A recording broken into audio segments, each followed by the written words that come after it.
Okay. तो मैं आप सभी को सबसे पहले यहाँ पर बता रही हूँ न्यून कोण त्रिभुज किसे कहते हैं। जब किसी भी त्रिभुज का एक कोण 0 से 90 के बीच का होता है। यहाँ पर आप पिक्चर के माध्यम से समझ सकते हैं, जब किसी भी त्रिभुज का एक कोण 0 से 90 के बीच का होता है तो उसे न्यून कोण त्रिभुज कहते हैं। ओके, उसे क्या कहते हैं? न्यून कोण त्रिभुज कहते हैं। अब हम इसके आगे बढ़ते हैं। समकोण त्रिभुज। समकोण त्रिभुज किसे कहते हैं? तो देखो बच्चों, यहाँ पर समकोण त्रिभुज मैं आप सभी को बहुत ही आसानी से समझा देती हूँ। समकोण त्रिभुज पिक्चर के माध्यम से आप समझ सकते हैं। यहाँ पर जब किसी भी त्रिभुज का एक कोण 90 डिग्री का होता है, इसके पहले मैं क्या बताई थी? 0 से लेकर 90 डिग्री का होता है।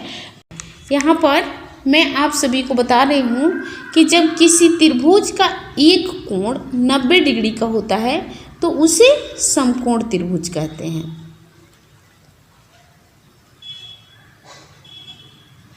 और यहाँ पर देखो इसके आगे अधिकोण त्रिभुज। जब किसी त्रिभुज का एक कोण 90 से 180 डिग्री के बीच में होता है, या यहाँ पर आप पिक्चर के माध्यम से समझ सकते हैं।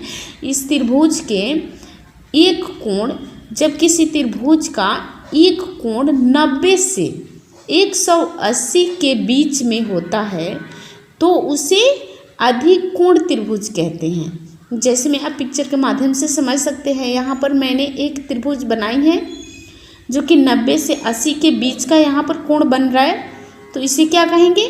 अधिकोण त्रिभुज कहेंगे। ओके, देखो बच्चों, मैं आप सभी को बेसिक चीज़ें कुछ कुछ लेकर आते रहती हूँ। छोटे छोटे बेसिक चीज़ें होते हैं जो सभी बच्चों को जानना बहुत ज़रूरी होता है। 1 से लेकर 5 क्लास तक के बच्चों को मैं एकदम छोटे छोटे बेसिक चीज़ें, बहुत ही इम्पोर्टेंट चीज़ें होते हैं जो मैं सिखाती हूँ। तो प्लीज़ आप सब लाइक, सब्सक्राइब और शेयर कर लें। ओके, अब मैं इसके आगे के वीडियो में और भी अच्छे बेसिक चीज़ें लेकर आऊँगी और आप सब देखेंगे।